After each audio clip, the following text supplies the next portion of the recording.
Bienvenue à tous, ravis de vous retrouver dans un dernier rendez-vous d'Esprit Sport avant les vacances. Merci à tous de votre fidélité. Merci à vous aussi, nos experts. Éric Clerc, Dauphiné Libéré, notre partenaire. Bonsoir. Bonsoir Lucille. Mathias Arez, notre expert à nous, Télé Grenoble. Bonsoir Mathias. Bonsoir Lucille. Allez, avant de se quitter, on a des beaux événements à vous annoncer et même des très très beaux. Le trail des passerelles du Mont-Ténard, c'est une des plus belles courses. On n'est pas que chauvin, on est réaliste aussi ici, sur ce territoire autour du lac de Mont-Ténard. C'est du 6 au 14 juillet avec vous à la baguette. Éric Lepalmec, bonsoir. Bonsoir. Ça va? Oui, très bien, ça va, très bien. Ouais. En plein dans le jus? Oui, tout à fait. Ouais. Puisqu'en plus, on s'est un petit peu échauffé ce week-end à Valbonnet pour un petit triathlon. Et ben, on va attaquer maintenant avec 6 jours de course sur les passerelles himalayennes. Voilà, vous êtes l'organisateur de ce trail, mais aussi une des personnalités du sport grenoblois. Vous avez longtemps été speaker, notamment le speaker des brûleurs de loups. Donc, regardez, on a sélectionné quelques temps forts de la saison. Allez, c'est tout de suite.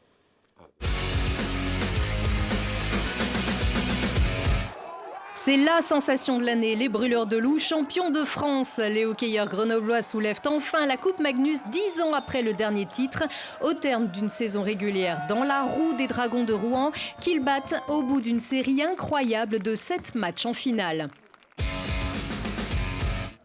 Une très bonne moyenne pour le GF38 qui termine sa première saison de retour en Ligue 1 à la 9e place avec 50 points au compteur. À noter un excellent début de saison dans le haut du classement, les hommes de Philippe Inchberger veulent maintenant confirmer et viser la Ligue 1.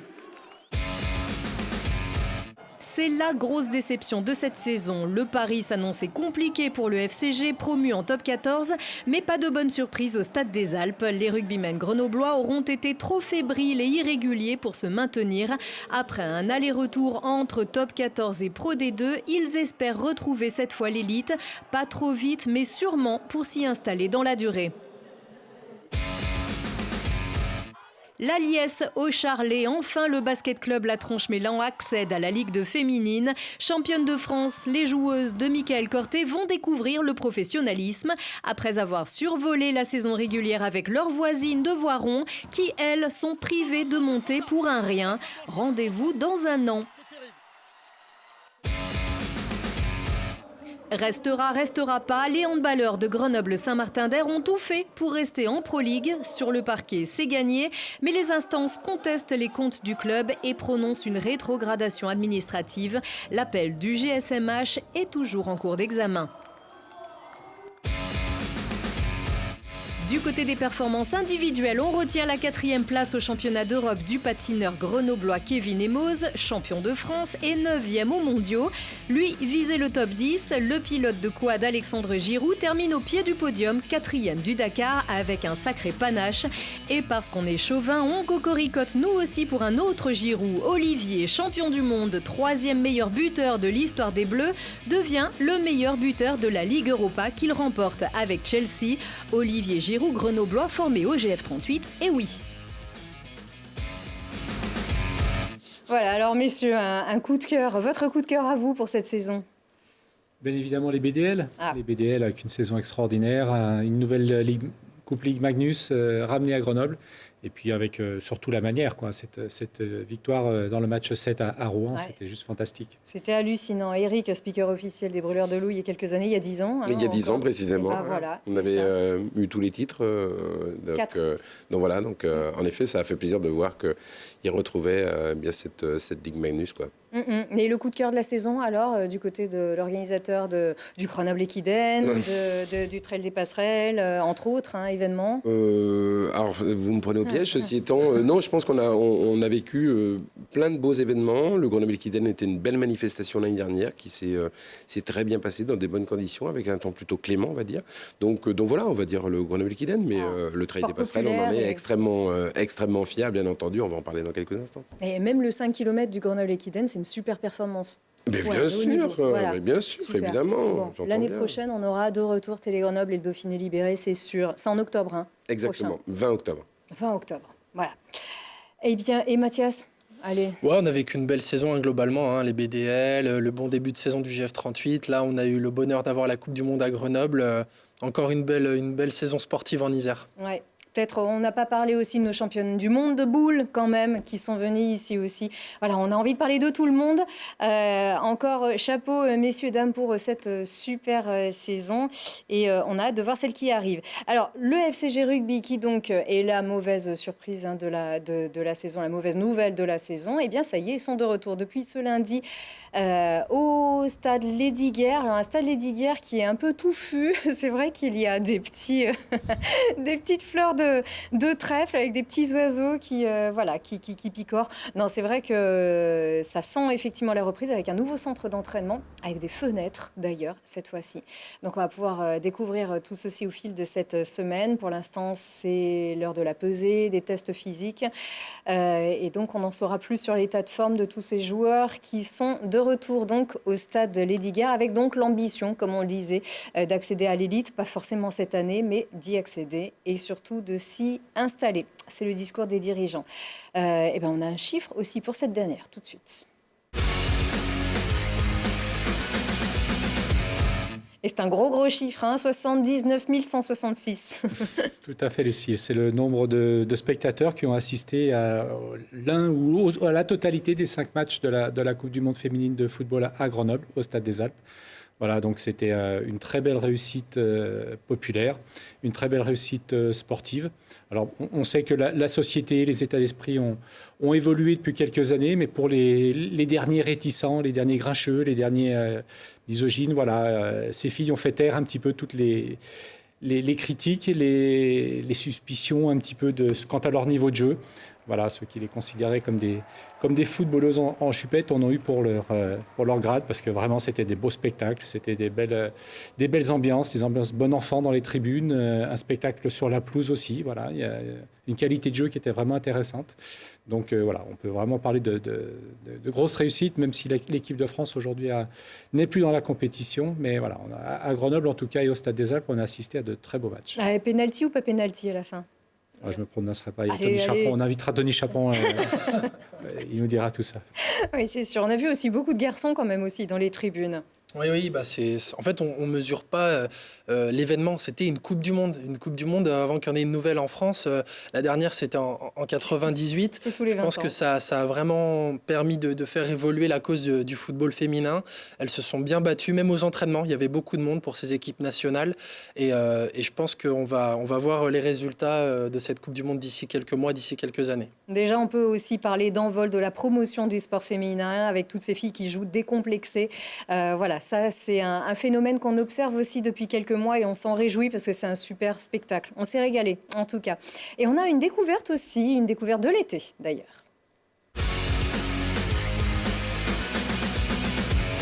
Car Mathias peut-être s'imaginer se prendre pour un François Gabard aussi avant l'été, faire du sport en tout cas. Voilà, c'est ça. J'ai des rêves d'Atlantique, de mer, d'océan. Et d'air frais aussi par les temps qui courent. D'air frais surtout. Donc je suis allé au lac de Paladru parce qu'il y a de la voile là-bas, donc c'est un sport, même si ça on peut se demander. Un sport vacances cette fois-ci un peu. Voilà. Bon, il n'y avait pas de vent, donc ça a donné une découverte pas très sportive, mais sportive quand même. Non, allez, on va regarder comment tu t'en es sorti. En fait, le vent, ça va être vraiment notre père. Le grand soleil et le lac de Paladru pourraient laisser penser que ces messieurs-dames s'apprêtent à faire une croisière sur l'eau. C'est pourtant bien un sport olympique qu'ils vont s'initier, la voile. En général, quand on apprend la voile, on essaye ces choses-là, déjà à ressentir un peu, à essayer de gonfler sa voile, de se déplacer, et après on s'amène tranquillement à savoir remonter vers le vent.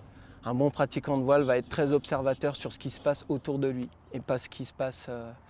Le plus important, c'est son matériel. Enfin, le matériel a autant d'importance là-dessus, mais c'est vraiment à observer, à avoir une observation hors pair.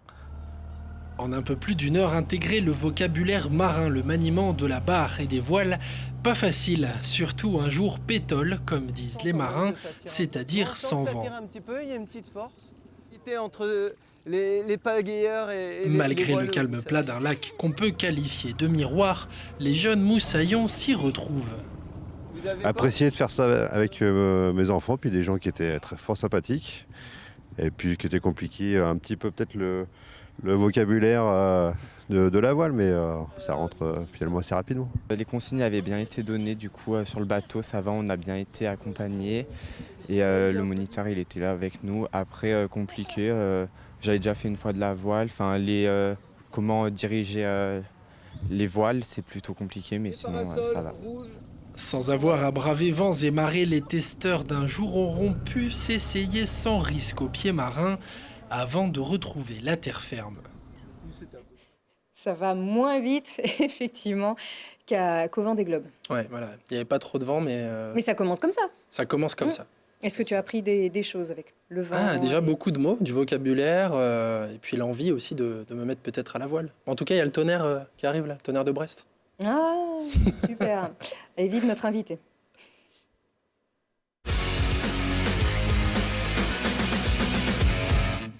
C'était minable, Mathias, je peux te le dire. Allez, certains se demandent encore quel plaisir on peut prendre dans la course à pied, surtout quand on avale du dénivelé en veux-tu en voilà dès 6 heures du matin et parfois un peu plus tôt. Eh bien, on a une réponse déjà en images, car rien que pour ça, la course à pied, c'est bien. Et ça, c'est seulement au Trail des Passerelles. Alors, on ne se force pas pour faire la promo de cet événement, courir sous la pierre percée, ce dolmen naturel qui trône à 1220 mètres d'altitude. C'est ce qui vous attend ? C'est ce qui attend en effet beaucoup de nos coureurs qui auront la chance de profiter de ce site de la Pierre Percée sur la grande course en particulier. Donc voilà, qui compte parmi les épreuves que nous avons la chance d'organiser. Mais bon, la Pierre Percée est une des merveilles qu'on va pouvoir découvrir et voir bien entendu sur cette épreuve parce que entre Matsésine et Trièves, il y a plein de choses en fait à voir. Alors ça, c'est un arc naturel. Hein. Ouais, et c'était votre idée d'aller... Ça a l'air quand même compliqué. C'est encore assez tôt et on est déjà bien crevé quand on la voit. Non, notre idée, oui, en effet, on essaie de... En fait, comment dirais-je, l'idée du Trail des Passerelles du Monténard, c'est de faire en effet un trait d'union entre deux territoires, entre, comment dirais-je, la Matsésine et Trièves. C'est ce que EDF nous avait demandé de faire à l'époque. On avait fêté le 50e anniversaire du barrage. Et puis depuis, eh bien, on a essayé de s'étendre un petit peu et puis de profiter de tous les lieux magiques, quoi. Je veux dire, là, on voit des images ici de départ, par exemple, de la Mure. On est à 5h30 du matin, parce qu'on part à 5h30 du matin. Et bien, quand on crée cette épreuve et ce départ à 5h30 du matin, on s'inquiète de savoir qu'on va gêner des habitants. Mais en fait, pas du tout. Il ne faut pas s'inquiéter parce que les gens, ils sortent, en fait. Ils viennent voir. Bien sûr, ils viennent voir et c'est aussi bizarre que ça puisse paraître. Et puis voilà. Et puis on va à Minimage, on va sur le grand balcon, bien entendu, du petit train de la Mure, les passerelles himalayennes, le secteur de Côte-Rouge, voilà. Et puis je pense qu'il y a des endroits qui sont tous extraordinaires. Voilà, là, ils rentrent à l'instant dans Minimage et c'est superbe, quoi. Minimage en plein dans la mine. On court voilà, dans la mine. on court dans la mine. Donc voilà, c'est particulier. Alors ça, c'est valable autant pour la grande course que pour l'épreuve du petit train ou l'épreuve du troisième poste. Et c'est vrai que ça marque les esprits automatiquement.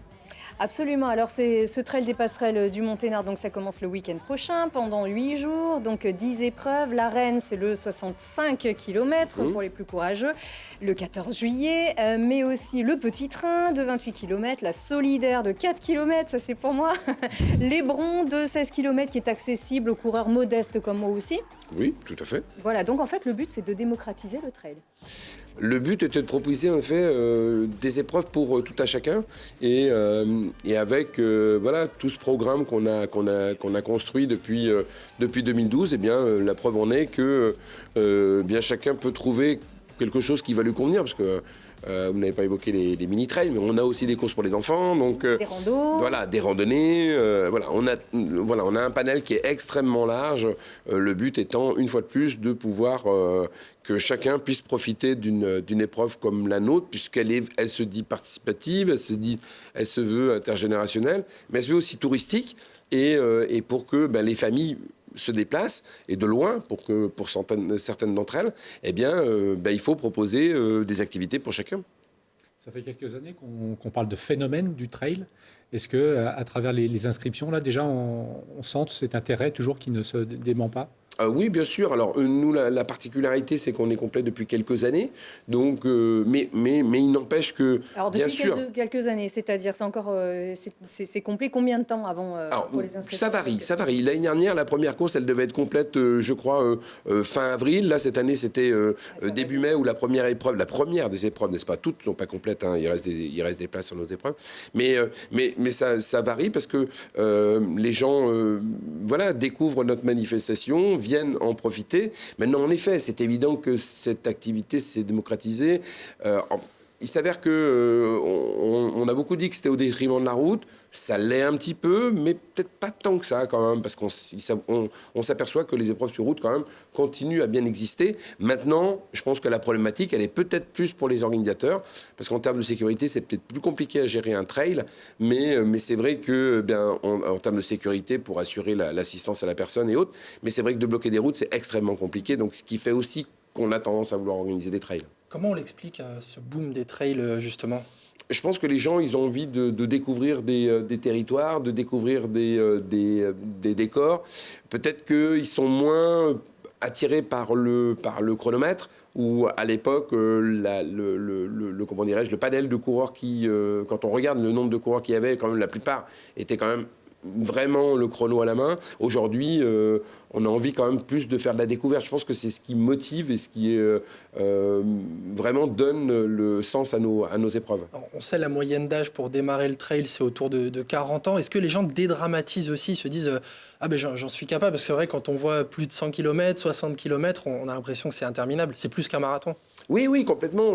Alors, il y a le 14 quand même aussi. Oui, non, mais tout à fait. Nous, on a notre épreuve la plus longue ne fait que 65 km, donc on ne fait que 65 km. Il faut déjà les faire. On est d'accord. Soyons honnêtes. Hein. Mais ceci étant, c'est vrai qu'aujourd'hui, ça se fait. On est sur un effort de 12 heures, 13 heures pour les derniers. Voilà, faut savoir que les gens marchent dans le trail aussi. À l'époque, vous faisiez une course de route, vous veniez à marcher, vous étiez un peu ridicule, quoi. Aujourd'hui, dans le trail, c'est normal de marcher, quoi. Il n'y a aucun problème. Et plus vous descendez, plus évidemment les gens peuvent en profiter pleinement, j'ai envie de dire. Alors, par exemple, Eric Claire a couru le marathon de New York. Oui. Est-ce que un bon marathonien est aussi un bon trailer finalement ? Alors, aussi bizarre que ça puisse paraître, il y a plein de gens qui sont des trailers et vous les mettrez jamais sur la route. Par contre, à contrario, il existe encore des gens qui, eux, c'est la route, et il n'y a pas de course à pied en montagne, ça n'existe pas, quoi. Ils ont peur pour les chevilles, ils ont peur pour les appuis et autres, quoi. Oui. Et on a bien compris que le trail des passerelles s'adresse à tout le monde, à tous les niveaux, mais est-ce que ça ne vous fait pas un peu peur, cette tendance aussi à l'organisation d'épreuves très... On a l'impression qu'on est toujours dans le toujours plus, quoi, dans le plus de kilomètres, le plus d'heures passées sur les parcours. J'adhère totalement à ça. En effet, je trouve qu'on est dans toujours plus de distance, ce qui n'a... Voilà, c'est sympa. Mais après, comment dirais-je, on n'a plus de point de repère. Les pratiques sportives deviennent extrêmement compliquées, quoi. Qui sait qu'il y a eu un championnat du monde qui s'est déroulé en juin au Portugal. Voilà, tout le monde va avoir... l'attention plus sur les épreuves de très longue haleine qui sont des aventures humaines plutôt, autant que des épreuves sportives, j'ai envie de dire, quoi. Je pense que ce qui est impressionnant aussi, c'est des épreuves qui vont se courir un beau rythme devant. Je pense évidemment aux épreuves qui sont des championnats où brillent nos coureurs grenoblois, comme Nicolas Martin par exemple, pour ne citer que lui, quoi. Mais l'organisateur que vous êtes aussi, est-ce qu'il n'est pas inquiet? Est-ce qu'il ne peut pas à un moment de se dire, voilà, les coureurs peuvent se mettre aussi en danger à travers des épreuves extrêmes? Est-ce qu'il n'y a pas un jour peut-être le risque de mais c'est clair. Drame mais c'est évident. Bon, voilà, on est en période un peu particulière en ce moment avec la canicule quand même, hein, parce que c'est un petit peu compliqué à gérer. Personnellement, j'ai jamais été attiré par des épreuves, l'organisation d'épreuves plus longues que ce que l'on fait aujourd'hui. On viendra peut-être en faire une un jour. Maintenant, c'est pas le trail, c'est pas de l'ultra trail. Hein, voilà.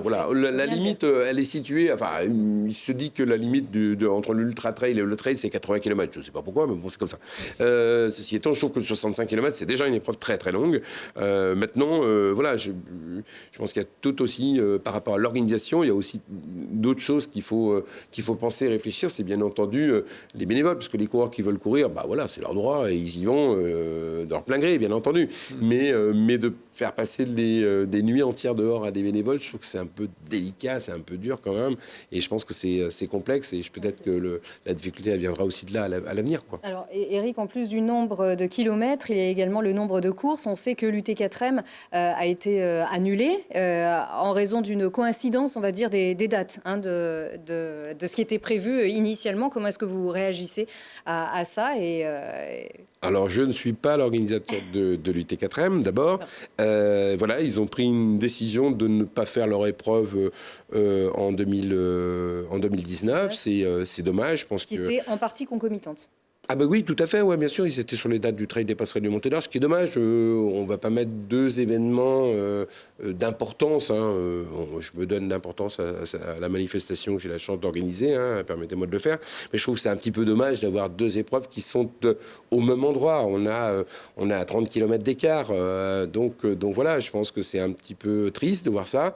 Maintenant, c'était leur choix, ils ont pas réussi à pouvoir organiser leur épreuve à la date qui était celle qu'ils souhaitaient. Ils ont décidé de ne pas le faire en 2019. Maintenant, voilà, la suite, on verra. La suite, on verra.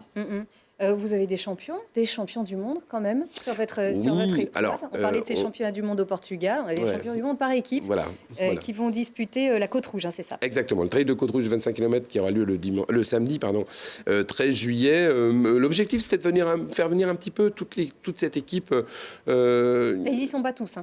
Voilà, là, on voit Ludo Pomeray et Julien Rancon qui feront pas partie de notre effectif. Mais par contre, Manu Messa, qui est lyonnais, et Nicolas Martin, bien entendu, qui est grenoblois, qui est triévois, parce que Nicolas est parrain de cette épreuve depuis maintenant quelques années. Il est dans notre région et c'est vrai que j'ai sollicité ces coureurs pour qu'ils viennent faire une compétition, une petite revanche des championnats du monde. Nicolas était 5e des championnats du monde, Manu Messa était 6e. Ils sont champions du monde par équipe en titre. Donc voilà, c'était sympa aussi de pouvoir les avoir avec nous. On sait que dans les grosses épreuves de route, on fait venir aussi, on attire les meilleurs pour avoir une visibilité sur l'épreuve avec des primes. Est-ce que dans le trail, on en est là aussi? Est-ce qu'on essaye d'attirer des pointures, des têtes d'affiche? Oui, bien sûr. Certaines épreuves ont des systèmes de tableaux de primes et autres. C'est extrêmement rare dans le trail. Il n'y en a pas beaucoup, hein, de mémoire. Il doit y avoir TMB, Templier et quelques épreuves comme ça. Il doit y avoir aussi, même il y a des épreuves plus comment dirais-je, moins connus qui comment dirais-je, proposent des tableaux de primes. Voilà, je pense que c'est un choix, c'est le choix de l'organisateur. Le choix qui est celui que nous avons, nous, eh bien, c'est de ne pas aller sur ce terrain. Ça n'empêche pas d'aider quand même des athlètes qui en ont besoin. Je pense qu'un athlète comme Nicolas Martin, qui est parrain de notre manifestation, qui sacrifie quand même toute l'année pour gagner quand même extrêmement peu, si on vient le dédommager de participer à notre manifestation, je pense qu'il n'y a rien de choquant là-dedans, parce qu'il le mérite, et puis parce qu'on doit rendre à notre sport ce qu'il nous donne, parce qu'en fait, on va sur le terrain du trail, et c'est quand même sympa d'aller aider ces mecs qui sont la vitrine aussi de notre pratique sportive, parce que c'est vrai qu'il y a la pratique des championnats du monde, il y a une autre, bien entendu, qui est celle des ultra-trailers. On va les aider aussi en les applaudissant tout au long du parcours. Donc, on rappelle, c'est du 6 au 14 juillet. Certaines courses sont complètes, d'autres non, notamment la solidaire. Là, vous pouvez participer, c'est 4 km. On annonce 0 de dénivelé, il y en aura peut-être un tout petit peu, mais pas beaucoup. Allez, tout de suite, l'agenda l'été préparé par Mathias. Vendredi 26 juillet, coup d'envoi de la Ligue 2 avec un déplacement pour le GF38. Les Grenoblois iront au stade Roudourou retrouver l'ancien pensionnaire de Ligue 1, l'En Avant Guingamp. Côté Pro D2, ça redémarre le vendredi 23 août pour les Grenoblois du FCG et pour l'instant, le mystère sur le calendrier. Le week-end du 24 et 25 août, le GSMH 38 récidive avec ses Masters de hand. Cette année encore, de belles équipes viendront garnir un plateau, pour l'instant toujours pas dévoilé. Et puis les champions en titre de Magnus, les brûleurs de loups, entreront en compétition européenne, la CHL, le 30 août, avec un déplacement chez les Finlandais du Karpat Oulu, avant d'affronter les Suédois du Skellefteå le 1er septembre. Voilà, et ça sera donc à la patinoire Pôle Sud aussi, avec le retour de la Ligue Magnus. Ouais, la Coupe d'Europe, mais aussi la Ligue Magnus un petit peu plus tard. On a hâte, ça va être vraiment une super saison. Eric, merci beaucoup d'être venu. Un super trail des passerelles et puis un super Ekiden aussi. Ça, on en reparlera la saison prochaine. Sans Eric. Eh ben non. C'était la der des der. Tout à fait. Voilà, merci en tout cas pour cette année sportive. C'était une très belle expérience. Très belle expérience de notre côté aussi. Merci de nous avoir apporté ta science aussi et ta sagesse aussi dans ce monde en ébullition. Mathias, on se retrouve nous à la rentrée. À l'année prochaine. Allez, et merci encore à tous de votre fidélité. Passez un très très bel été.